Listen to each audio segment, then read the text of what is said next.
Hello friends, welcome to third chapter of class 10th mathematics which is pair of linear equations in two variables। आज के इस lecture में हम given pair of linear equations का solution graphical method से निकालना सीखेंगे कि किस तरह से हम ग्राफिकल मेथड से यानी कि ग्राफ बना के गिवन दो जो लीनियर इक्वेशंस दिए हुए हैं दो वेरिएबल में उसका ग्राफ बना के हम किस तरह से उनका सॉल्यूशंस निकाल सकते हैं। और उससे पहले हमें जानने की ये ज़रूरत पड़ेगी कि उनका सॉल्यूशंस क्या होता है। सॉल्यूशन का अर्थ क्या है pair of linear equations in two variables के लिए। उससे पहले हम पिछले लेक्चर की बात कर लेते हैं। पिछले लेक्चर में हमने पेयर ऑफ लीनियर इक्वेशन का ज्योमेट्रिकल मीनिंग समझा था और अलजेब्राइक जो है जनरल फॉर्म लिखा था। जनरल फॉर्म आपको याद दिला दे कि जनरल फॉर्म था पेयर ऑफ लीनियर इक्वेशंस का a1x plus b1y plus c1 is equal to 0 और दूसरा a2x plus b2y plus c2 is equal to 0। और अगर ग्राफिकल रिप्रेजेंटेशन की बात करें तो दोनों लीनियर इक्वेशंस का जो ग्राफ होता है वो स्ट्रेट लाइन आता है और हम उसे एक ही प्लेन पे जो है वो दोनों linear equation in two variable का ग्राफ जो कि एक स्ट्रेट लाइन आता है उसे हम प्लॉट करते हैं और वही हमारा ग्राफिकल रिप्रेजेंटेशन होता है। तो चलिए आज का टॉपिक शुरू करते हैं जो कि है solution of pair of linear equations in two variables. लेकिन pair of linear equation in two variables का सॉल्यूशन देखने से पहले आपको याद दिला दें कि linear equations in one variable और linear equation in two variable जो सिंगल होता है उसका सॉल्यूशन होता क्या है आखिर। तो देखिए लीनियर इक्वेशन इन वन वेरिएबल की अगर बात करें तो जनरल फॉर्म हम लिखते हैं ax plus b is equal to 0। X की जगह कोई भी वेरिएबल हो सकता है। और इसका सॉल्यूशन से क्या तात्पर्य है, तो सॉल्यूशन का इसका मतलब होता है वैल्यू ऑफ वेरिएबल यानी कि यहाँ पे क्या है वेरिएबल x है, value of variable which satisfies given linear equation in one variable. ठीक है, चलिए ये हमारा हुआ लीनियर इक्वेशन इन वन वेरिएबल का। और अगर linear equation in two variable की बात करें जो कि सिंगल होगा पेयर में नहीं होगा तो ax plus B Y plus C is equal to 0। और एक और बात, इसका सॉल्यूशन जो होता है वो यूनिक होता है, मतलब x की एक ही वैल्यू हो सकती है जो इस गिवन इक्वेशन को सेटिस्फाई करे। हालांकि ये मैंने जनरल फॉर्म लिखा है, अगर मान लीजिए 2x plus 4 is equal to 0 लिखा हुआ है तो एक ही वैल्यू x की हो सकती है और वो -2 है जो इस इक्वेशन को सेटिस्फाई करेगी। जबकि अगर linear equation in two variables की बात करें तो इसके अगर सॉल्यूशन की बात करें तो इसका सॉल्यूशन का मतलब है कि वैल्यू ऑफ वेरिएबल्स, यहाँ वेरिएबल था केवल एक वेरिएबल था जबकि यहाँ दो वेरिएबल्स है x और y, इसीलिए वैल्यू ऑफ वेरिएबल्स हो जाएगा यहाँ पे वैल्यू ऑफ वेरिएबल्स क्या है x and y which satisfies, वही चीज़ है विच satisfy given linear equation in two variables हो जाएगा वहाँ पे। और यहाँ देखिए यहाँ जो हमारे पास सॉल्यूशन आएगा वो पेयर्स में आएगा और जिस पेयर ऑफ वैल्यूज़ होगा जिसमें एक जो होगा वो x की वैल्यू होगी जबकि दूसरा जो होगा वो y की वैल्यू होगी। ठीक है, और ये भी हम जानते हैं कि अगर single linear equation in two variable दिया गया है तो उसके इनफाइनाइटली मेनी सॉल्यूशंस होते हैं। ठीक है, और इसका ग्राफिकल रिप्रेजेंटेशन एक स्ट्रेट लाइन होता है और उस स्ट्रेट लाइन पर लाई करने वाले हर एक पॉइंट का कोऑर्डिनेट इस given linear equation in two variable को सेटिस्फाई करता है जिसका वह लाइन है, मतलब जिस इक्वेशन का जो वो ग्राफ है वो एक स्ट्रेट लाइन है। फॉर एग्जाम्पल देख लीजिए, अगर हमारे पास एक linear equation in two variables दिया गया है जैसे x plus 2y is equal to 10, तो हम कह सकते हैं कि x इक्वल टू अगर हम रखते हैं यहाँ पे 2 और y इज इक्वल टू रखते हैं 4 तो यह एक सॉल्यूशन होगा, यानी कि 2,4 जो होगा वो इसका सॉल्यूशन होगा। क्यों सॉल्यूशन होगा, क्योंकि x इक्वल टू 2 और y इज इक्वल टू 4 रखने पर 2 plus 2 into 4 is equal to 10, यानी कि 10 4 to 8 plus 10 is equal to 10 हो जाएगा, इक्वेशन सेटिस्फाई हो जाएगा। इसीलिए x equal to 2 and y is equal to 4 जो है वो given linear equation in two variable का सॉल्यूशन है। जबकि अगर हम कहें कि x इक्वल टू 1 और y is equal to 4, x equal to 1 और y इज इक्वल टू 4 इसका सॉल्यूशन नहीं है, इज़ नॉट अ सॉल्यूशन, यह सॉल्यूशन नहीं है, क्योंकि जब x और y की वैल्यू हम इस given linear equation in two variable में रखेंगे तो वह इसको सेटिस्फाई नहीं करेगा। ये बात थी सिंगल लीनियर इक्वेशन की, जब जो हमें क्लास 9th में पढ़ना था, ठीक है। जबकि आज हमें यहाँ पढ़ना है pair of linear equation in two variable, उसके सॉल्यूशन की बात करनी है। तो देखिए, जब यहाँ एक इक्वेशन हुआ करता था तो वेरिएबल की वैल्यू उस इक्वेशन को सेटिस्फाई अगर कर दे तो उसे हम सॉल्यूशन कहते थे। यहाँ भी वही कारण था कि अगर x और y यानी वेरिएबल्स की वैल्यू इस इक्वेशन को सेटिस्फाई कर दे तो वह उसका सॉल्यूशन होगा। लेकिन यहाँ पर हम बात करने जा रहे हैं pair of linear equation in two variables के सॉल्यूशन की। पेयर ऑफ लीनियर आप जानते हैं कि पेयर ऑफ लीनियर इक्वेशन मतलब क्या, दो लीनियर इक्वेशंस होंगे इन सेम टू वेरिएबल्स, ठीक है। उसका जनरल फॉर्म हम जानते हैं a1x plus b1y plus c1 is equal to 0, और दूसरा a2x plus b2y plus c2 is equal to 0। ये दोनों हमारे पास linear equation in two variables के जनरल फॉर्म है, ठीक है। इसका सॉल्यूशन क्या होगा, तो इसका सॉल्यूशन का सबसे पहले डिफिनीशन लिखेंगे, solution of a pair of linear equation in two variables linear equations in two variables, यानी कि given pair of linear equation in two variables का सॉल्यूशन क्या होगा। तो देखिए वह क्या होगा, ये होगा वैल्यू ऑफ वेरिएबल्स। यहाँ भी देखिए दो वेरिएबल्स है x और y, तो यहाँ भी क्या आने वाला है, पेयर में ही वैल्यूज आने वाली है, पेयर में ही सॉल्यूशन आने वाला है। और एक क्या होगा, x के लिए होगा और दूसरा y के लिए होगा। यानी वैल्यू ऑफ वेरिएबल्स, यानी कि यहाँ क्या क्या है, x और y, value of variables x and y which satisfies. और यहाँ देखिए, यहाँ एक सिंगल इक्वेशन था, तो ये सिंगल जो वेरिएबल्स होते थे वो उसी इक्वेशन को सेटिस्फाई करते थे। जबकि यहाँ पे हमारे पास कितने इक्वेशंस दिए, ये मैंने जनरल फॉर्म लिखा है, मैं बार बार बोल रहा हूँ, एग्जाम्पल दूसरे में लूँगा तो आपको बताऊँगा। तो अगर हमारे पास दो इक्वेशन दिए गए हैं तो उसका सॉल्यूशन क्या होगा, value of variables x and y which satisfies both the equation in given pair of linear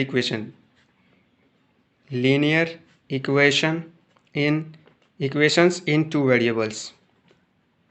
यानी कि अगर हम किसी पेयर ऑफ लीनियर इक्वेशन के सॉल्यूशन की बात कर रहे हैं, इसका मतलब हम यह कह रहे हैं कि x और y वेरिएबल्स की वह वैल्यू जो given pair of linear equation के दोनों इक्वेशन को सेटिस्फाई करे। यानी कि अगर मैं एग्जांपल के लिए लूँ तो आप यहाँ देखिए, यहाँ x plus y is equal to हमारे पास क्या है, 10 है, ठीक है, मान लीजिए। और x minus y is equal to क्या है, 2 मान लीजिए, ठीक है। तो ये हमारे पास एक लीनियर इक्वेशन है और ये हमारे पास एक लीनियर इक्वेशन है। तो इसका सॉल्यूशन अगर किसी कोई x और y की वैल्यू अगर कोई हमें दे और हमसे पूछे कि वह सॉल्यूशन है या नहीं, तो वह सॉल्यूशन कब होगा, वह सॉल्यूशन तब होगा जब x और y की वैल्यू हम इस इक्वेशन में भी डालें तो इसको सेटिस्फाई करे, और वही x और y की वैल्यू इस इक्वेशन में भी डालें तो भी इसको सेटिस्फाई करे। फॉर एग्जांपल आप मान सकते हैं, यहाँ अगर मैं x इज इक्वल टू 6 ले लूँ और y इज इक्वल टू 4 ले लूँ, तो यहाँ देखिए x की वैल्यू मैं 6 डालूंगा प्लस y की वैल्यू 4, तो ये बराबर होगा 10 के, जो कि RHS के बराबर है। यानी कि इस इक्वेशन के लिए x इक्वल टू 6 और y is equal to 4 solution है। जबकि इस इक्वेशन की अगर बात करें तो x इक्वल टू 6 और y इज इक्वल टू 4 डालने पर भी ये 2 आ रहा है, यानी फिर से ये RHS के बराबर हो गया। इसका मतलब ये हुआ कि इस इक्वेशन के लिए भी ये सॉल्यूशन है। इसका मतलब है कि 6x इक्वल टू 6 और y is equal to 4, x equal to 6 और y इज इक्वल टू 4 जो है वो given pair of linear equation this one and this one, given pair of linear equation का सॉल्यूशन है। अगर मैं इसी जगह मान लूँ कि x इक्वल टू 5 ले लूँ और y इज इक्वल टू भी 5 ले लूँ, तो यहाँ देखिए 5 प्लस 5 ये बराबर हो जाएगा 10 के, जो कि RHS के बराबर भी है। और ये हमारा क्या था, LHS, ये RHS के बराबर भी है, मतलब इक्वेशन सेटिस्फाई हो गया। मतलब इसके लिए x इक्वल टू 5 और y इज इक्वल टू 5 इस इक्वेशन के लिए सॉल्यूशन है, ठीक है। और मैं अगर यहाँ की बात करूँ तो x के जगह 5 डालूँ और y की जगह भी 5 डालूँ, ये बराबर होगा 0 के। जबकि RHS क्या है, RHS जो है वो 2 के बराबर है, इसलिए ये RHS के बराबर नहीं हुआ। इसका मतलब है कि x इक्वल टू 5 और y इज इक्वल टू 5 इस इक्वेशन के लिए क्या है, इस इक्वेशन का सॉल्यूशन नहीं है।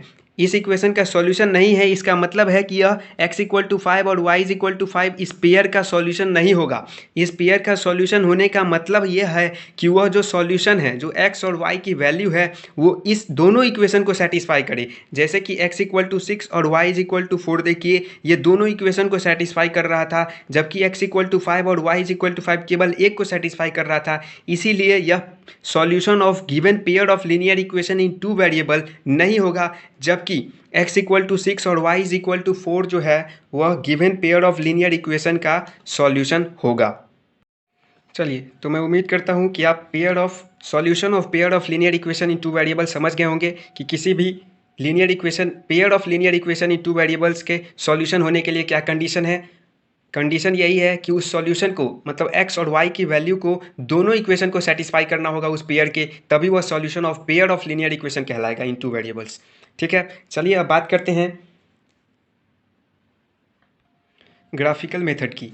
मतलब इसका हम ग्राफिकली थोड़ा फील लेने की कोशिश करते हैं कि ग्राफिकली इसका क्या मतलब होगा solution of pair of linear equation in two variables का। तो चलिए अब इसका ग्राफिकली मतलब समझने की कोशिश करते हैं। आपको पता है कि जब pair of linear equation in two variables की हम बात करते हैं, उसके ज्योमेट्रिकल रिप्रेजेंटेशन की या ग्राफिकल रिप्रेजेंटेशन की, तो हमारे सामने एक ही प्लेन में जो है वो दो स्ट्रेट लाइन बनकर आते हैं, दोनों अलग अलग इक्वेशंस के। दो इक्वेशंस है, दोनों इक्वेशंस के स्ट्रेट लाइन बनकर आते हैं। तो अगर मैं तो चलिए सबसे पहले ये देखते हैं। मान लीजिए एक स्ट्रेट लाइन ये है और एक स्ट्रेट लाइन यह है, ठीक है। और तो आप ये भी जानते हैं कि लीनियर इक्वेशन इन वन वेरिएबल का जो कर्व होता है, जो कि एक स्ट्रेट लाइन है, जो ग्राफ होता है जो कि एक स्ट्रेट लाइन है, वो उसका हर एक पॉइंट उस स्ट्रेट लाइन पर लाई करने वाला हर एक पॉइंट जो होता है उस given linear equation in two variable को सेटिस्फाई करता है, मतलब उसका सॉल्यूशन होता है। ठीक है, और ये किसी लीनियर इक्वेशन का कर्व था, उसी तरह यह भी किसी लीनियर इक्वेशन का कर्व है जो कि पेयर में है। ठीक है, और तो इस लाइन पर भी लाई करने वाला हर एक पॉइंट जो कोऑर्डिनेट होगा, जिसे हम x और y की वैल्यू लेंगे, वह जिसका यह कर्व है, जिस इक्वेशन का यह स्ट्रेट लाइन कर्व है, उस इक्वेशन को सेटिस्फाई करेगा। इतना समझ गए? इसका मतलब ये हुआ कि मान लीजिए यह जो कर्व है वो 2x plus 3y plus 5 is equal to 0 का है, और यह कर्व जो है वो 4x plus 9y plus 7 is equal to 0 का है। ठीक है, तो इस पॉइंट पर लाई करने वाले हर एक पॉइंट जो होंगे वो इस इक्वेशन को सेटिस्फाई करेंगे, और इस लाइन पर लाई करने वाले हर एक पॉइंट जो होंगे वो इस इक्वेशन को सेटिस्फाई करेंगे। ठीक है, लेकिन हमें यहाँ किसकी बात करनी है? हमें यहाँ सॉल्यूशन की बात करनी है, pair of linear equation in two variables की। इसका मतलब ये हुआ कि हमें उस पॉइंट का कोऑर्डिनेट चाहिए। कोऑर्डिनेट का मतलब मान लीजिए यहाँ पे कोई पॉइंट है जिसका कोऑर्डिनेट x, y है, कुछ भी या कुछ भी है, मान लीजिए 1, 2 ही है। ठीक है, तो इसका 1, अगर ये पॉइंट ले रहे हैं, इसका पॉइंट में x और y कोऑर्डिनेट है, पहला वाला x और दूसरा वाला y कोऑर्डिनेट, तो वहाँ से हम x और y की वैल्यू ले सकते हैं और उसे इक्वेशन में जब डालेंगे तो उसे सेटिस्फाई करेगा। ठीक है, तो हमें pair of linear equation in two variable का सॉल्यूशन चाहिए। इसका मतलब हमें एक ऐसा पॉइंट चाहिए, ऐसा x और y का वैल्यू चाहिए जो दोनों इक्वेशन को सेटिस्फाई करे। दोनों इक्वेशन को सेटिस्फाई कैसे करेगा? हमारे पास दो रास्ते हैं। जैसे अगर आप इसकी बात ही कर ले, तो ये तो मैंने x equal to 6 y equal to 4 लिख दिया, आपने चेक कर लिया। अगर यह क्वेश्चन में ना होता, क्वेश्चन में सीधा रहता है कि इसका सॉल्यूशन आप निकालिए, तो आप सॉल्यूशन कैसे निकालते? आप जानते हैं कि अगर मैं सिंगल इसकी केवल बात करूं इस इक्वेशन की, तो आप जानते हैं कि इसका इनफाइनाइटली मेनी सॉल्यूशंस हो सकता है। उसी तरह अगर मैं इसको छोड़ के केवल इसकी बात करूं तो इसका भी इनफाइनाइटली मेनी सॉल्यूशन हो सकता है। तो अगर आपसे कोई कहे कि इसका सॉल्यूशन निकालिए, तो आप क्या करते हैं? आपके पास एक रास्ता यह है कि आप इसके जितने भी सॉल्यूशंस है उतने लिख लीजिए, और इसके भी जितने भी है उतने लिख लीजिए, और दोनों में जो कॉमन है उसे निकाल लीजिए, क्योंकि कॉमन वाला ही ना इसको भी सेटिस्फाई करेगा और इसको भी सेटिस्फाई। लेकिन क्या आपको क्या लगता है इसमें कितना दिन लग जाएगा? इसमें सालों लग सकते हैं, लेकिन यह मुमकिन नहीं है। ये हालांकि ये छोटा इक्वेशन है इसलिए हो सकता है, लेकिन अगर इसका बड़ा कोएफिशिएंट हो जाए x y का, तो आपको बहुत समय लग जाएगा। तो वो कोई कन्वीनियंट मेथड नहीं है। इसीलिए हमारे मैथमेटिशियन ने डिफरेंट मेथड्स ढूंढे इसको सॉल्व करने के लिए, पेयर ऑफ लीनियर इक्वेशन को, जिसमें एक ग्राफिकल भी है। इसके बाद भी हमें 3-4 मेथड और पढ़ने हैं। ठीक है, तो मैं यहाँ बता रहा था कि अगर हमें पेयर इसका सॉल्यूशन निकालना है, तो इस पॉइंट पर, जो इस लाइन पर लाई करने वाला कोई भी पॉइंट का कोऑर्डिनेट लीजिए, वो इसका सॉल्यूशन होगा। और इसका निकालना है तो इस लाइन पर लाई करने वाला किसी भी पॉइंट का कोऑर्डिनेट लीजिए, x y की वैल्यू, वो इसे सेटिस्फाई करेगा। लेकिन भैया हमें तो है इस दोनों का सॉल्यूशन निकालना है, इस दोनों का हमें सॉल्यूशन निकालना है, इसलिए हमें एक ऐसा पॉइंट ढूंढना होगा जो दोनों में कॉमन हो। तो दोनों में कब कॉमन होगा? जब ये लाइन को हम इसको आगे बढ़ाएंगे। आप जानते हैं लाइन जो है वो इन्फिनिटी से आता है और इन्फिनिटी को जाता है, मतलब लाइन के पास कोई एंड पॉइंट नहीं होता है। तो इसको अगर आगे बढ़ाते हैं और इसको अगर आगे बढ़ाते हैं तो ये इस पॉइंट पे लाई कर रहा है। तो आप देखिए ये लाइन किसका है, यह लाइन इस इक्वेशन का है और इस लाइन पर लाई करने वाले हर एक पॉइंट जो है वो इस इक्वेशन को सेटिस्फाई कर रहे हैं। और यह लाइन किसका है, तो यह लाइन जो है वो इस इक्वेशन का है और इस लाइन पर लाई करने वाले हर एक पॉइंट जो है वो इस इक्वेशन को सेटिस्फाई कर रहे हैं।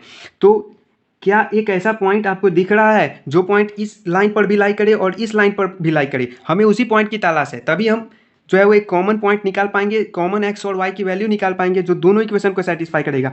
तो आप सही सोच रहे हैं, ये पॉइंट ऑफ इंटरसेक्शन, इन दोनों लाइन का जो पॉइंट ऑफ इंटरसेक्शन है वही पॉइंट हमारा जिसकी हमें तलाश है, वही पॉइंट है।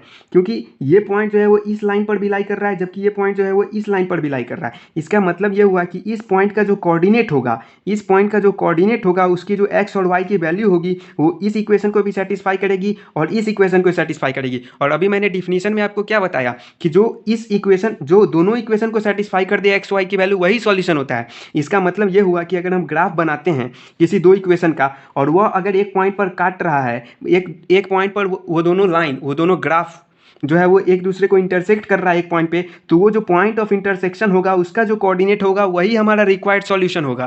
किसका, तो given pair of linear equation in two variables का।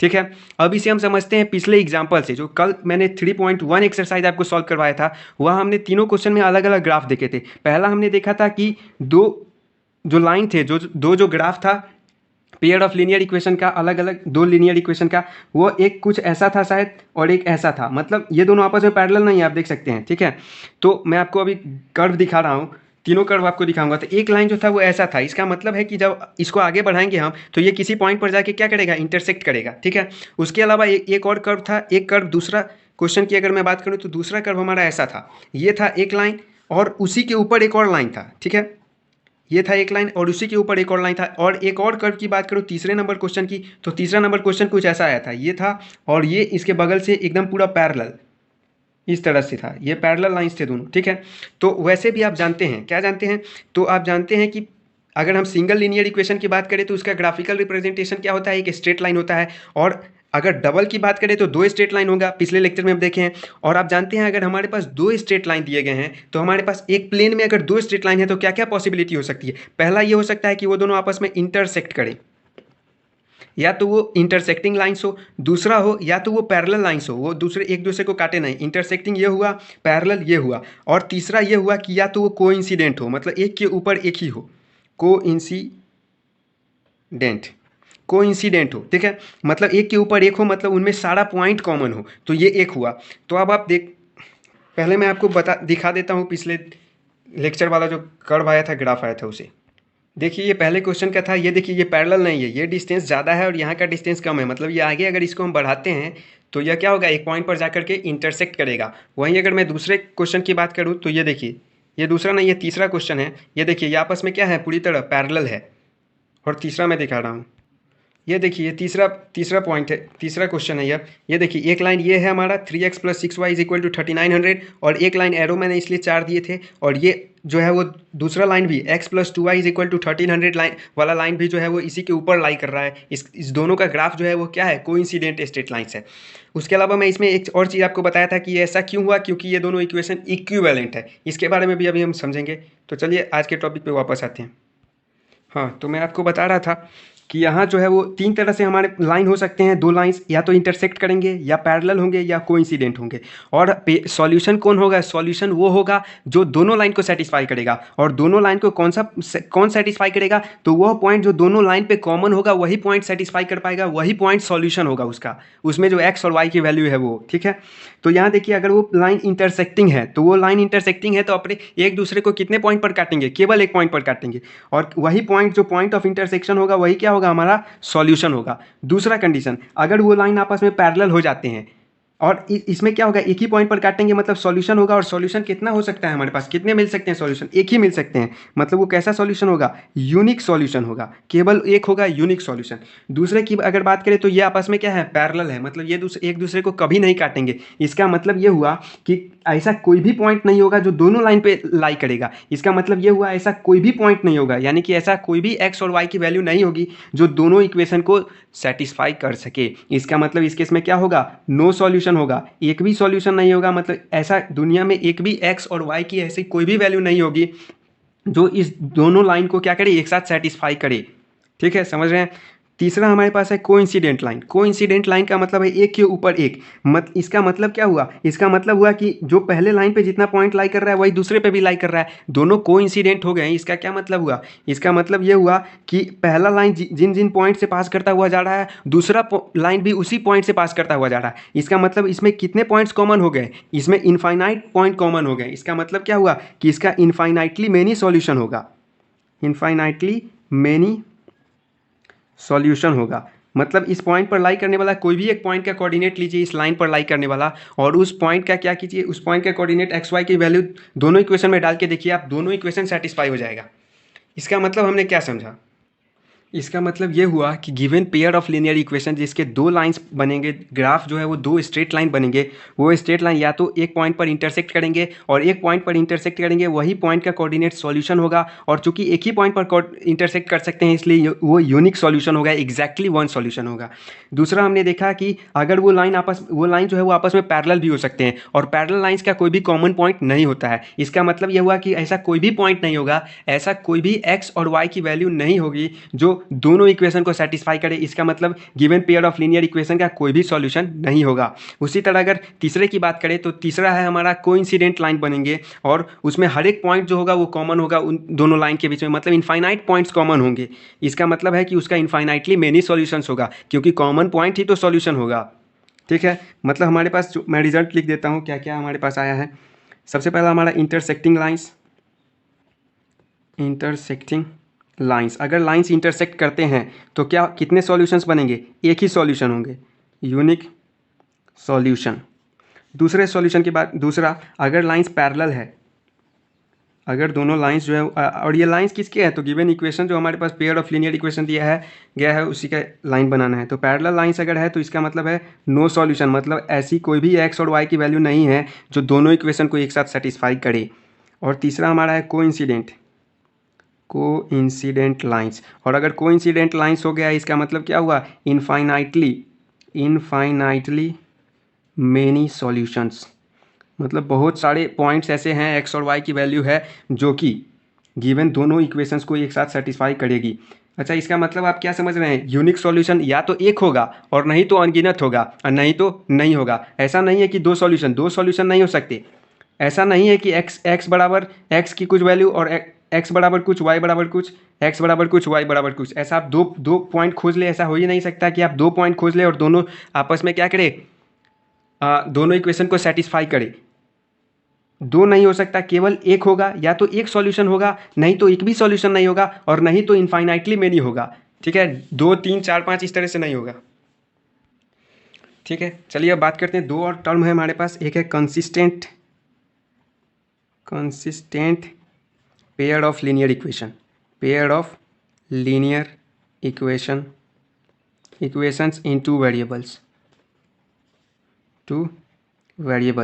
Consistent pair of linear equation in two variables का क्या मतलब है, कंसिस्टेंट पेयर, किसी भी दो हमारे पास लीनियर इक्वेशन दिया गया है, मतलब pair of linear equation in two variables को हम consistent pair of linear equation in two variable तब कहेंगे जब उसके पास कम से कम एक सॉल्यूशन हो, यानी कि, और कम से कम एक सॉल्यूशन हो सकता है, नहीं तो अनगिनत हो सकता है, यानी कि अ पेयर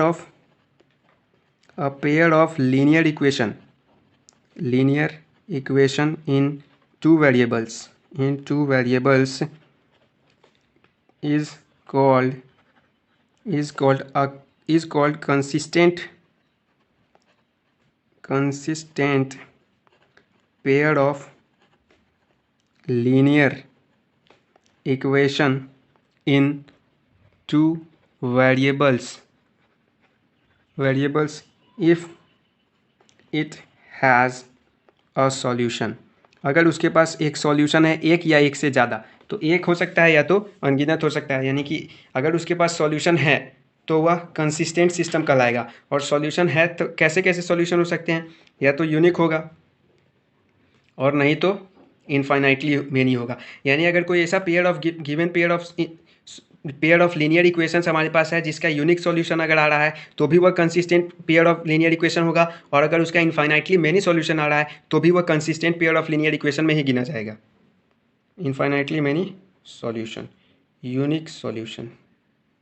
अब बात करते हैं दूसरा हमारे पास है inconsistent pair of linear equation. इसका मतलब हुआ ऐसा पेयर ऑफ लीनियर इक्वेशन जिसका एक भी सॉल्यूशन ना हो। चलिए मैंने लिख लिया है inconsistent pair of linear equations in two variables. A pair of linear equation in two variables is called inconsistent pair of linear equation in two variable if it has no solution. अगर उसके पास एक भी solution नहीं है, मतलब x और Y की ऐसी कोई भी वैल्यू नहीं है जो दोनों इक्वेशन को सेटिस्फाई कर सके, तो वह inconsistent pair of linear equation कहलाएगा। इसका मतलब हुआ क्या हुआ, नो सॉल्यूशन इसमें होगा। और नो सॉल्यूशन कब होता है, जब उसका ग्राफ जो है वो दोनों इक्वेशंस के ग्राफ जो है वो क्या हो, पैरेलल लाइंस हो जाए। ठीक है, चलिए इतना समझ गए। अब बात करते हैं हाउ टू चेक कंसिस्टेंसी, मतलब हम कंसिस्टेंसी कैसे चेक कर सकते हैं, मतलब हम कैसे देख सकते हैं कि यह given pair of linear equation जो है वह कंसिस्टेंट है या इनकंसिस्टेंट है बिना उसके सॉल्व किए हुए। तो देखिए, चेक फॉर कंसिस्टेंसी,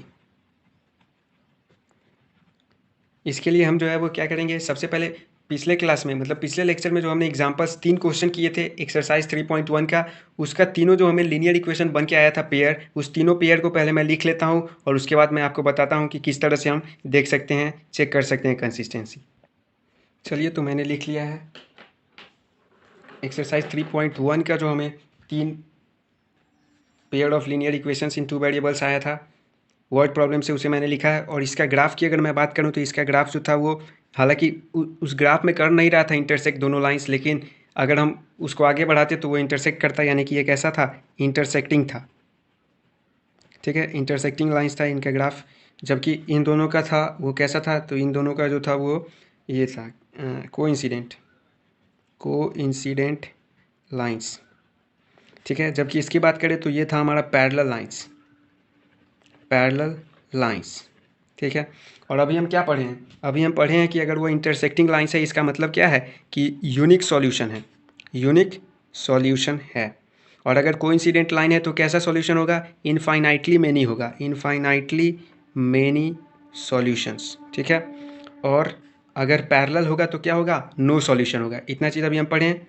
ठीक है, अब हमें कंसिस्टेंसी चेक कर रही है, उसके लिए हम क्या करेंगे, पहले जनरल फॉर्म कंसीडर करते हैं। तो आप जानते हैं जनरल फॉर्म कैसे लिखते हैं हम, a1x plus b1y plus c1z नहीं इज इक्वल टू 0, और दूसरा a2x plus b2y plus c2 is equal to 0। ठीक है, ऐसे हम लिखते हैं। चलिए अब हम क्या करेंगे, हमें कंसिस्टेंसी के लिए हमें ये मालूम है कि ये इंटरसेक्टिंग इनका यूनिक सॉल्यूशन आने वाला था, इनका जो है इनफाइनाइटली मेनी सॉल्यूशंस आने वाला था, और इनका जो है वो नो सॉल्यूशन आने वाला था। इतना हमें मालूम है। तो हमें अगर कंसिस्टेंसी के लिए चेक करना है यानी कोई रिलेशन बैठाना है, तो उसके लिए क्या करना होगा, हमें ये दोनों कंसिस्टेंट है, कंसिस्टेंट के लिए और इसके लिए कुछ ऐसे नियम बनाने होंगे। और नियम हम किस बेसिस पे बना सकते हैं, अगर हमें बिना सॉल्व किए हुए देखना है, तो बिना सॉल्व किए हुए देखना है मतलब इक्वेशन को देख करके ही बताना है, देख करके या कुछ निकाल करके बताना है। तो इसके लिए हम इसके कोएफिशिएंट को कंसीडर करेंगे। तो सबसे पहले इस इक्वेशन की बात करते हैं। चलिए इस इक्वेशन की अगर बात करें तो कंपेयर कर रहे हैं, a1 की वैल्यू क्या होगी। अच्छा, आप दोनों में से किसी को भी a1 a2 वाला मान सकते हैं, मतलब इसको भी पहला इक्वेशन मान सकते हैं, इसको भी, मैं ऊपर वाले को भी पहला मान रहा हूँ। तो a1 बराबर क्या है 1 के, b1 बराबर क्या है -7, c1 बराबर क्या है 42। दूसरे की बात करें a2 बराबर क्या है 1, b2 बराबर क्या है -3, और c2 बराबर क्या है -6। ठीक है, चलिए और अब क्या करते हैं, इनको हम डिवाइड करते हैं, मतलब इनका रेशियो निकालते हैं। किसका, तो a1/a2 का। a1/a2 बराबर क्या होगा 1/1, इतना हो गया। ठीक है, अब निकालते हैं b1/b2 का। तो b1/b2 बराबर क्या होगा -7/-3, यानी कि 7/3।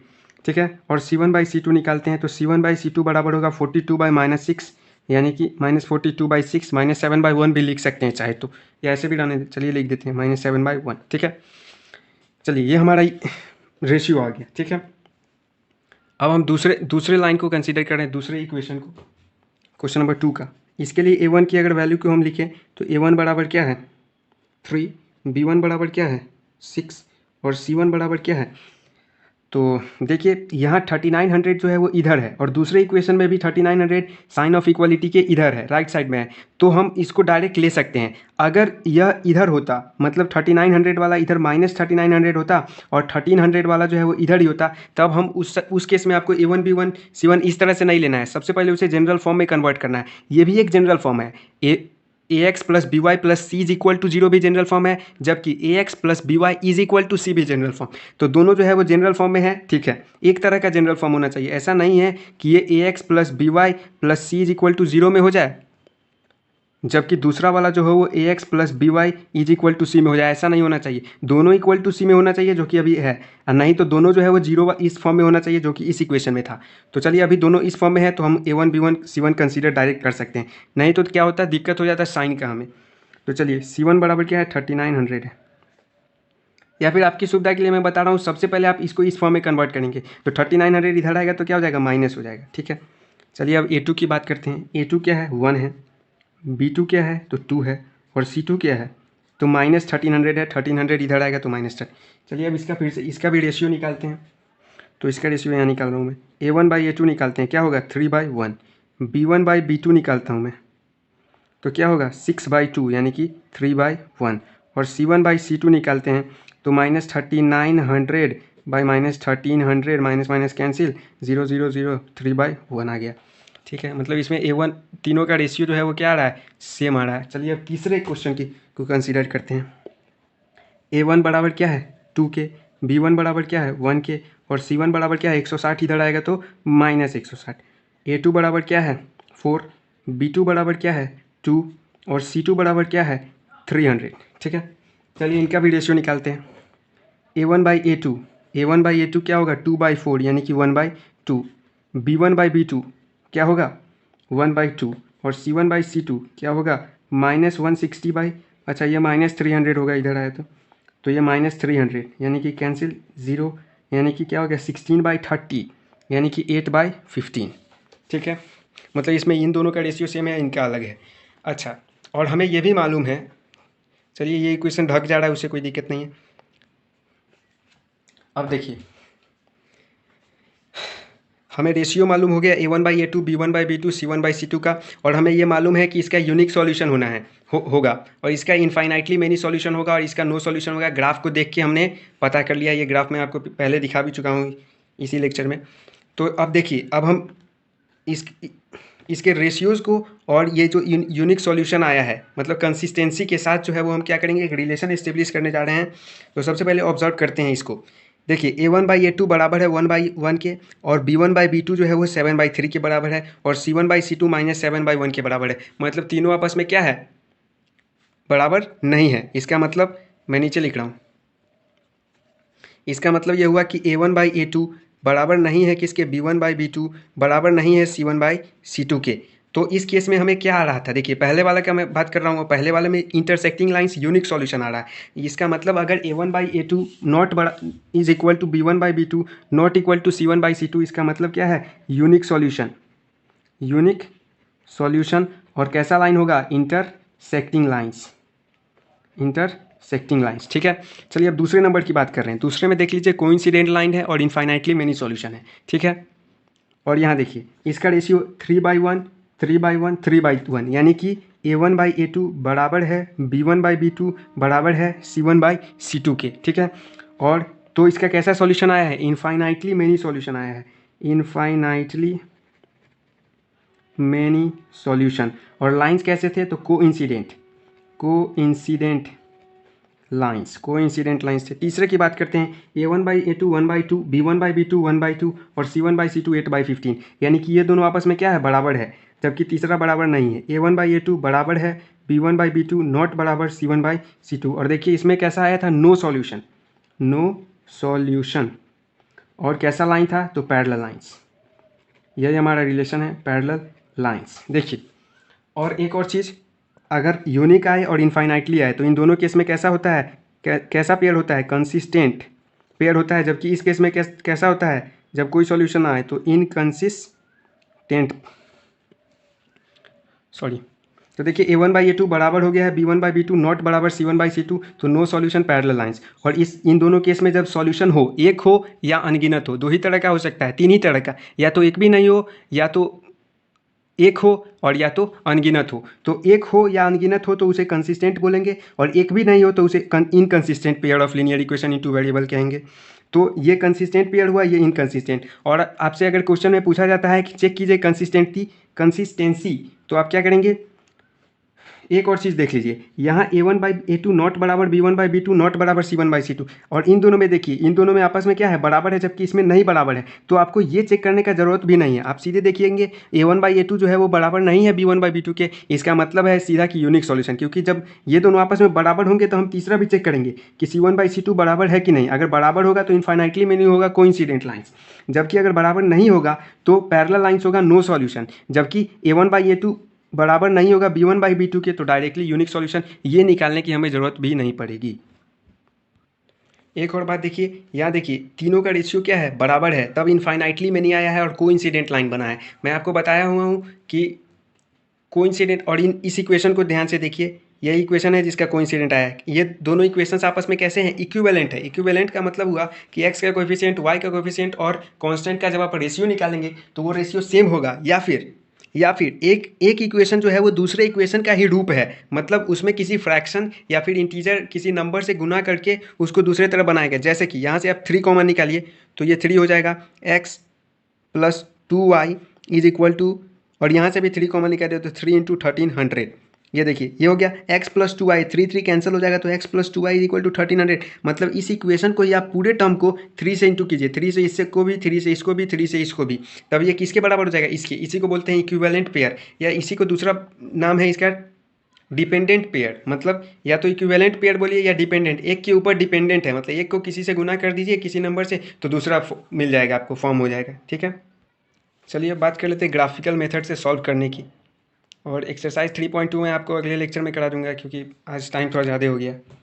तो चलिए, ग्राफिकल मेथड में हमें कुछ नहीं करना है। आप जानते हैं ग्राफ जो है वो pair of linear equation in two variables का जो ग्राफ आता है वो क्या आता है, दो स्ट्रेट लाइन आता है एक सिंगल प्लेन में। एक ही प्लेन में हमें दो लाइन को जो है वो क्या करना रहता है, प्लॉट करना होता है। ठीक है, स्ट्रेट लाइन्स को। ठीक है, तो हमें क्या करना है, दोनों स्ट्रेट लाइन को प्लॉट करना है। और आप जानते हैं अगर दोनों लाइन इंटरसेक्टिंग होगा तो एक सॉल्यूशन होगा, वो यूनिक सॉल्यूशन। अगर दोनों लाइन जो है वो क्या है, आपस में पैरेलल चले जाते हैं तो नो सॉल्यूशन होगा। और अगर दोनों लाइन आपस में क्या हो जाए, कोइंसिडेंट हो जाए, मतलब एक लाइन ये रहा और इसी पे दूसरा लाइन भी रहा ये, तो ये दोनों आपस में कोइंसिडेंट, तो इनफाइनाइटली मैनी सॉल्यूशन। हमें ग्राफ प्लॉट करना, मैं आपको पिछले लेक्चर में ही बता चुका हूँ किस तरह से प्लॉट करना है, बस हमें प्लॉट करना है। और अगर यूनिक सॉल्यूशन की अगर बात करें तो ये पॉइंट ऑफ इंटरसेक्शन ही हमारा सॉल्यूशन होगा given pair of linear equation का। जबकि इनफाइनाइटली में इस पॉइंट पर लाई करने वाले, इस लाइन पर लाई करने वाले हर एक पॉइंट होंगे सॉल्यूशन। जबकि अगर पैरेलल आता है तो इस केस में हमारे पास कोई एक भी सॉल्यूशन नहीं होगा, नो सॉल्यूशन होगा। तो मैं अगले लेक्चर में एक्सरसाइज 3.2 जब बताऊंगा तो उसी में मैं क्वेश्चन बताऊंगा, उसी से आप ग्राफिकल मेथड समझ जाएंगे किस तरह से निकालना है। मतलब ग्राफिकल मेथड बताने का मैं जो शुरू में आपको समझाया हूँ यही मकसद था कि आप समझ सके, उसका फील ले सके कि सॉल्यूशन होता क्या है। मतलब दोनों का सॉल्यूशन निकालने के लिए क्यों जरूरी है कि हमें कॉमन पॉइंट ही लेना होगा, कॉमन पॉइंट ही क्यों सॉल्यूशन होगा, और पैरेलल लाइंस का एक भी सॉल्यूशन क्यों नहीं होगा। और ये हमारा रिलेशन था कंसिस्टेंसी चेक करने के लिए। इसका रेशियो निकालिए, अगर बराबर हो जाता है तो यही चीज़ है।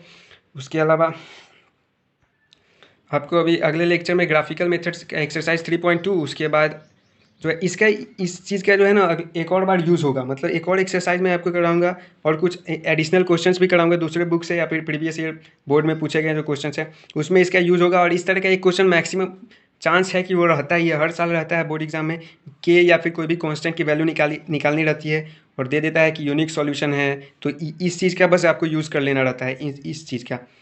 तो वो मैं बताऊंगा जब उस पर क्वेश्चन बनाएंगे तो। ठीक है दोस्तों, तो मिलते हैं अगले लेक्चर में। एक्सरसाइज 3.2 सॉल्व करेंगे, उसी में मैं आपको बता दूंगा, वो ग्राफिकल से ही हमें सॉल्व करना है, तो उसी में आपको पता चल जाएगा कैसे सॉल्व करते हैं। तो ठीक है, मिलते हैं अगले लेक्चर में, तब तक पढ़ाई करते रहें। धन्यवाद।